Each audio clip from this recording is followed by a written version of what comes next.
राज्यभरात द्रुतगती मार्गाच्या निर्मितीबरोबर आता महाराष्ट्र राज्य रस्ते विकास महामंडळ सौर ऊर्जा निर्मितीसाठी देखील ओळखलं जाणार आहे। समृद्धी महामार्गावरील कारंजा लाड आणि मेहकर इंटरचेंज येथील सौर ऊर्जा प्रकल्प आता कार्यान्वित झाला आहे।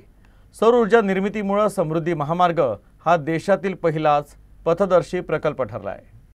पहिल्या टप्प्यात समृद्धी महामार्गावरील कारंजा लाड आणि मेहकर इथं सौर ऊर्जा प्रकल्पाची स्थापित क्षमता 9 मेगावॅट आहे। त्यापैकी कारंजा लाड इथं 3 मेगावॅट तर मेहकर येथील प्रकल्पातून 2 मेगावॅट वीज निर्मितीला सोमवारपासून सुरुवात झाली।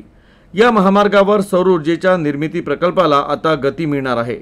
नागपूर मुंबईला जोडणाऱ्या हिंदू हृदय सम्राट बाळासाहेब ठाकरे महाराष्ट्र समृद्धी महामार्ग या 701 किलोमीटर लांबीच्या द्रुतगती मार्गावरून आतापर्यंत 2.25 कोटींपेक्षा अधिक वाहनांनी प्रवास केला आहे।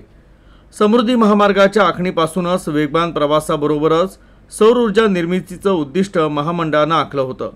समृद्धी महामार्गाच्या इंटरचेंजवर 204 मेगावॅट क्षमतेच्या सौर ऊर्जा प्रकल्प कार्यान्वित करण्याचा आराखडा निश्चित करण्यात आला आहे आणि त्या दृष्टीनं पावलं उचलली जात आहे।